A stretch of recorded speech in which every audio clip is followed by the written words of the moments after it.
ಇನ್ನು ಈ ಕುರಿತು ನಮ್ಮ ಪ್ರತಿನಿಧಿ ಶಾಂತಮೂರ್ತಿ ಕೊಟ್ಟಿರುವ ಪ್ರತ್ಯಕ್ಷ ವರದಿ ಇಲ್ಲಿದೆ. ಜಿಗಣಿಯ ಕುಂಟ್ಲುರೆಡ್ಡಿ ಬಡಾವಣೆಯಲ್ಲಿ ಬೆಳಗ್ಗೆ ಮನೆ ಒಳಗೆ ನುಗ್ಗಿದ್ದಂಥ ಚಿರತೆ ಆತಂಕವನ್ನು ಸೃಷ್ಟಿಸಿತು. ಇದೀಗ ಆ ಒಂದು ಚಿರತೆಯನ್ನು ಯಶಸ್ವಿಯಾಗಿ ಅರಣ್ಯ ಇಲಾಖೆ ಸಿಬ್ಬಂದಿ ಕಾರ್ಯಾಚರಣೆ ನಡೆಸಿ ಸೆರೆ ಹಿಡಿಯುವ ಕೆಲಸವನ್ನು ಮಾಡಿದ್ದಾರೆ. ನಾನೀಗ ಆ ಒಂದು ಚಿರತೆ ನುಗ್ಗಿದಂಥ ಮನೆಯ ಒಳಭಾಗದಲ್ಲಿ ಇದೀನಿ. ಇಲ್ಲಿ ಗಮನಿಸ್ತಾ ಇದ್ದೀರಾ, ಈ ಒಂದು ಮನೆಯ ಮಂಚದ ಕೆಳಭಾಗದಲ್ಲಿ ಆ ಒಂದು ಚಿರತೆ ಅಡಗಿಕೊಳ್ತಿತ್ತು. ಅದನ್ನ ಸತತ 5 ಗಂಟೆಗಳ ಕಾರ್ಯಾಚರಣೆಯನ್ನು ನಡೆಸುವ ಮೂಲಕ ಅರಣ್ಯ ಇಲಾಖೆ ಸಿಬ್ಬಂದಿ ಸೆರೆ ಹಿಡಿಯುವ ಕೆಲಸವನ್ನು ಮಾಡಿದ್ದಾರೆ. ಸದ್ಯ ಗಮನಿಸ್ತಾ ಇದ್ದೀರಾ, ಈ ಒಂದು ಜಾಗದಲ್ಲಿ ಚಿರತೆ ಬಂದು ಅಡಗಿಕೊಂಡು ಕುಳಿತಿತ್ತು. ಜೊತೆಗೆ ಇದರಿಂದ ಮನೆಯ ಜನರ ಜೊತೆಗೆ ಸುತ್ತಮುತ್ತ ಜನರು ಕೂಡ ಆತಂಕಕ್ಕೆ ಒಳಗಾಗಿದ್ರು. ಜೊತೆಗೆ ಮನೆಯಲ್ಲಿ ಆ ಒಂದು ಸಂದರ್ಭದಲ್ಲಿ ಚಿರತೆ ಎಂಟ್ರಿ ಆದಂತ ಸಂದರ್ಭದಲ್ಲಿ ಆ ಮನೆಯಲ್ಲಿ ಇದ್ದಂತ ಜನರು ತಮ್ಮ ಸಮಯ ಪ್ರಜ್ಞೆಯಿಂದ ಬಾಗಿಲನ್ನ ಹಾಕೋ ಮೂಲಕ ಚಿರತೆ ಮನೆ ಒಳಗೇನೆ ಇರೋ ರೀತಿಯಲ್ಲಿ ಮಾಡಿ. ಬೆಳಿಗ್ಗೆ ಯಾವ ರೀತಿ ಘಟನೆ ಆಯ್ತು, ಎಷ್ಟು ಗಂಟೆಯಲ್ಲಿ ಚಿರತೆ ಮನೆ ಒಳಗಡೆ ಬಂತು? ಬೆಳಿಗ್ಗೆ 8 ಗಂಟೆ ಕರೆಕ್ಟಾಗಿ ಇದೇ ಜಾಗದಲ್ಲಿ ಕುತ್ಕೊಂಡು ಟಿವಿ ನೋಡ್ತಾ ಇದ್ದೆ, ನ್ಯೂಸು. ನಮ್ಮ ಮಿಸಸ್ ಅಲ್ಲಿ ಮುಂದೆ ಕುತ್ಕೊಂಡು ಅವರು ಟೀ ಕುಡಿತಾ ಇದ್ದ ನೆಲದಲ್ಲಿ. ಇದು ಇಲಿಯನ್ನ ಬಂದ್ಬಿಡುತ್ತೆ ಅಂತ ಹೇಳ್ಬಿಟ್ಟು ನಾವು ಒಂದು ಪ್ಲೇವುಡ್ ಶೀಟು ಗೇಟ್ ಇಟ್ಟಿದ್ವಿ. ಅದು ಜಂಪ್ ಮಾಡ್ಕೊಂಡು ಬಂದ ತಕ್ಷಣ ಪ್ಲೇವುಡ್ ಶೀಟ್ ಬಿದ್ದಿತ್ತು. ಬಿದ್ದ ತಕ್ಷಣ ತಿರುಗಿ ನೋಡಿದೆ, ತಡನ ನೋಡಿದ್ದಕ್ಕೆ ನಾನು ನಾಯಿ ಅಂದ್ಕೊಂಡಿದ್ದೆ.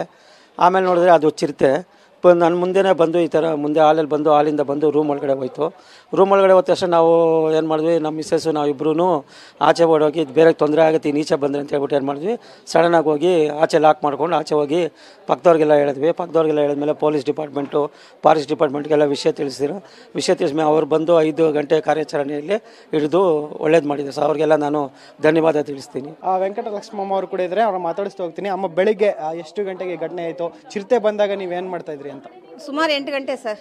8 ಗಂಟೆಯಲ್ಲಿ ನಾವು ಟೀ ಕುಡ್ಕೊಂಡು ಕೂತಿದ್ವಿ ಕೆಳಗಡೆ, ನ್ಯೂಸ್ ನೋಡ್ಕೊಂಡು. ನಮ್ಮ ಮನೆಯವರು ಸೋಫಾ ಮೇಲೆ ಕೂತಿದ್ರು, ನಾವಿಲ್ಲಿ ಕೆಳಗಡೆ ಟೀ ಕುಡ್ಕೊಂಡು ಕೂತು ನ್ಯೂಸ್ ನೋಡ್ತಿದ್ವಿ. ಆಗ ಅದು ನಾಯಿ ಅದು ಎಗ್ರಕೊಂಡು ಬಂತು ಸರ್. ಒಳಗಡೆ ಬಾಗಿಲು ತೆಗ್ದಿದ್ವಲ್ಲ, ಅಲ್ಲಿಗೆ ಇಟ್ಟಿದ್ವಿ, ಎಗ್ರಕೊಂಡು ಬಂತು. ಅವ್ರು ನಮ್ಮ ಮನೆಯವರು ಭಯ ಬಿದ್ದು ಚಿರತೆ ಚಿರತೆ ಅಂತ ಕೂತ್ಕೊಂಡ್ರು. ನಾನು ಈ ಥರ ಹಿಂಗೆ ತಿರ್ಕೊಂಡು ನೋಡೋಷ್ಟೊತ್ತಿಗೆ ನನಗೆ ಕಲರೂ ಬಾಲ ಕಾಣಿಸ್ತು. ಆಗ ನಾನು ಅವ್ರನ್ನ ಕರ್ಕೊಂಡು ಆಚೆ ಕಡೆ ಹೋಗಿ ಬಾಗಿಲು ಹಾಕ್ಕೊಂಡು ಕೂತ್ಕೊಂಡೆ ಸರ್. ಎಲ್ಲರೂ ಚಿರತೆ ಬಂದಿದೆ ಅಂತ. ಯಾವುದೇ ರೀತಿ ಪ್ರಾಣಾಪಾಯ ಆಗದ ರೀತಿಯಲ್ಲಿ ಪಾರಾಗಿದ್ದೀರಾ? ಏನು ಅನಿಸ್ತಾ ಇದೆ ಈಗ? ಭಯ ಇದೆ, ಸೇಫ್ ಪ್ರಾಣ ಉಳಿತಲ್ವಾ ಅದು ಸರ್. ಈಗ ಚಿರತೆ ಬಂದ ತಕ್ಷಣ ನೀವು ಸಮಯ ಪ್ರಜ್ಞೆ ಬರೆದು ಬಾಗಿಲು ಕೂಡ ಹಾಕಿದ್ರಿ. ನಿಮ್ಮ ಗಂಡ ಅವರು ಆಗ ಯಾವ ರೀತಿ ಧೈರ್ಯ ಹೇಳಿದ್ರು ನಿಮ್ಗೆ ಅಂತ? ಅವರನ್ನ ಹೇಳ್ಕೊಂಡು ಬಾಗಿಲು ಗಂಟೆ ಹೋದೆ. ಆಮೇಲೆ ಅಲ್ಲಿ ಅವ್ರಿಗೂ ಕಾಲು ಆಪ್ರೇಷನ್ ಆಗಿದೆ, ಅವ್ರು ನಡೆಯೋಕ್ಕೆ ಜಾಸ್ತಿ ಆಗಲ್ಲ.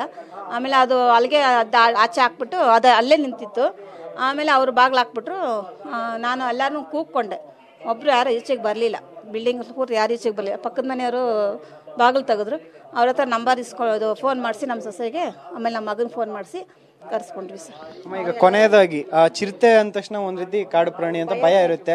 ಆದ್ರೆ ಈಗ ಈ ಸುತ್ತಮುತ್ತ ಮೊದ್ಲಾದ್ರು ಈ ರೀತಿ ಘಟನೆಗಳು ನಡೆದಿತ್ತ? ಚಿರತೆಗಳು ಓಡಾಡೋಕೆ ಏನ್ ಕಾರಣ ಆಗ್ತಿರ್ಬೋದು ನಿಮ್ ಪ್ರಕಾರ ಅಂತ? ನನ್ಗೆ ಗೊತ್ತಿಲ್ಲ ಸರ್. ಅಂದ್ರೆ ಯಾವ್ದು ನಾವು ಬಂದಾಗಿಂದ ಯಾವ್ದು ಆ ಥರ ಅನಾಹುತ ಯಾವುದು ಆಗಿಲ್ಲ ಸರ್. ಇದೇ ಫಸ್ಟ್ ಸರ್. ಇದಿಷ್ಟು ಮನೆಯ ಮಾಲೀಕರ ಮಾತು. ಕ್ಯಾಮರಾ ಪರ್ಸನ್ ಗಣೇಶ್ ಪ್ರಸಾದ್ ಜೊತೆ ಶಾಂತಮೂರ್ತಿ, TV9 ಜಿಗಣಿ.